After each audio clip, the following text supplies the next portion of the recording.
পরিশ্রম করবে না, কষ্ট করবে না, এমনি মানুষ তোমাকে সম্মান করবে? এত সহজ? আমরা সবসময় বলি, আমরা একটা হাদিসের কথা, তকদির কখনো পরিবর্তন হয় না। কপালে যেটা আছে সেটা, কপালে যেটা আছে সেটা। অথচ আল্লাহ তাআলা কোরআনে বলেছে ওয়ালাইসা লিল ইনসানু ইল্লা মা সাআ। আল্লাহ বলেছে মানুষ ততটুকুই পায় যতটুকু সে চেষ্টা করে। এবং আল্লাহ তাআলা কোরআন আরেকটা আয়াতে বলেছে ইন্নাল্লাহা লা ইউগাইয়িরু বিকাউমি হাত্তা ইউগাইয়িরু বিআনফুসিহিম। আল্লাহ কোন জাতির ভাগ্য পরিবর্তন করে না যতক্ষণ পর্যন্ত ওই জাতি এবং ওই ব্যক্তি নিজের ভাগ্য পরিবর্তন করার চেষ্টা না করে।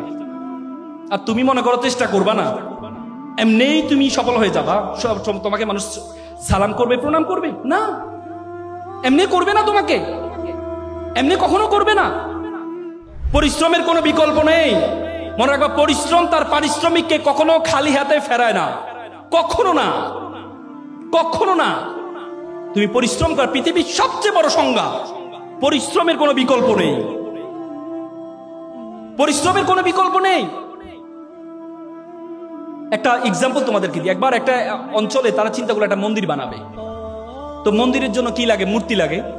তো তারা চিন্তা করলো একটা মূর্তি বানাবে। তো মূর্তির জন্য কি লাগবে? পাথর লাগবে। তো তারা চিন্তা করলো একটা পাথর কোথা থেকে পাওয়া যায়? সুন্দর পাশের গ্রামে একটা পাথর আছে, সুন্দর পাথর, সাদা পাথর, চমৎকার পাথর। তখন তারা গেল পাথরকে অফার করতে, যে পাথর সাহেব আপনাকে একটু লাগবে। বলছে আমাকে লাগবে, আমাকে নিয়ে কি করবা? বলছে আপনাকে নিয়ে আমরা একটু 6 মাস একটু কাটবো, ঘষবো, মাজবো, এরপর আপনাকে মূর্তি বানাবো, মন্দিরে রাখবো, সবাই এসে আপনাকে সেলুট করবে, প্রণাম করবে, সালাম করবে। 6 মাস? না, এই কষ্ট আমার দ্বারা সম্ভব না।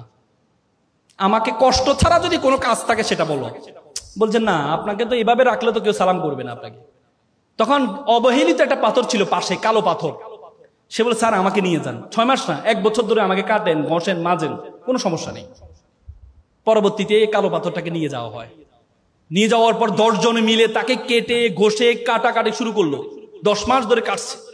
কাটার পর তাকে মূর্তির অবয়ব বানালো। অবয়ব বানার পর মন্দিরে রাখলো। দেখা যায় সবাই এসে তাকে প্রণাম করছে, সালাম করছে, নারিকেলে পানি ঢালে। দেখলো তো বিশাল লাইন পড়ে গেছে নারিকেলে পানি। তারা চিন্তা করলো এই যে প্রত্যেকের হাতে একটা নারিকেল, নারিকেল যদি আমার দেয়ালে ভাঙে তাহলে আমার দেয়াল তো ফেটে যাবে। তখন তারা কি চিন্তা করলো, ওই পাথরটাকে একটা অফার দিয়ে দেখি, এখানে কাটা ঘষার কোনো কাজ নেই। তখন গেল সাদা পাথর সাহেব, আপনার একটা চমৎকার কাজ পেয়েছি। বলে কি কাজ? বলছে আপনাকে কাটবে না, ঘষবে না, মাজবে না, কিচ্ছু করবে না, শুধু নারিকেল ভাঙবে। খুব চমৎকার। 6 মাস? না, 6 মাসও লাগবে না, এখন থেকে কাজ শুরু আপনার, এখন থেকে আপনার কাজ শুরু, রেডিমেড কাজ। তো ভালো কথা। তো পরে তাকে নেওয়া হয়, প্রত্যেকে এসে নারিকেল ভাঙে।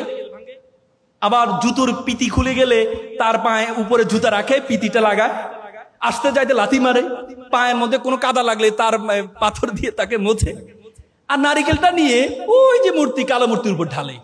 সবাই এসে প্রণাম করছে, সালাম করছে।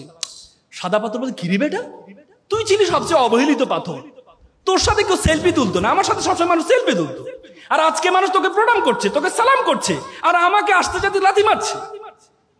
তখন কালো পাথর বললো তুমি তো দেখেছো আমাকে সম্মান করাটা, কিন্তু আমাকে যখন কাটা হয়েছে, ঘষা হয়েছে, মাজা হয়েছে, 10 জনে মিলে চারদিক থেকে আমার উপর আঘাত করা হয়েছে, তখন আমি সহ্য করেছি বলেই আজকে মানুষ আমাকে প্রণাম করছে, সালাম করছে।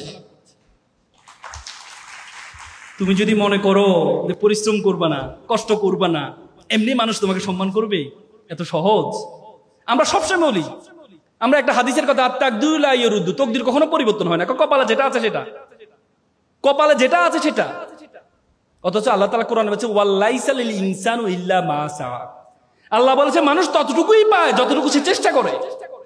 এবং আল্লাহ তাআলা কোরআন আরেকটা আয়াতে বলেছে ইন্নাল্লাহা লা ইউগাইয়িরু বিকাউমি হাত্তা ইউগাইয়িরু বিআনফুসিহিম। আল্লাহ কোন জাতির ভাগ্য পরিবর্তন করে না যতক্ষণ পর্যন্ত ওই জাতি এবং ওই ব্যক্তি নিজের ভাগ্য পরিবর্তন করার চেষ্টা না করে। আর তুমি মনে করো চেষ্টা করবা না, এমনিই তুমি সফল হয়ে যাবা, তোমাকে মানুষ সালাম করবে, প্রণাম করবে? না, এমনি করবে না, তোমাকে এমনি কখনো করবে না।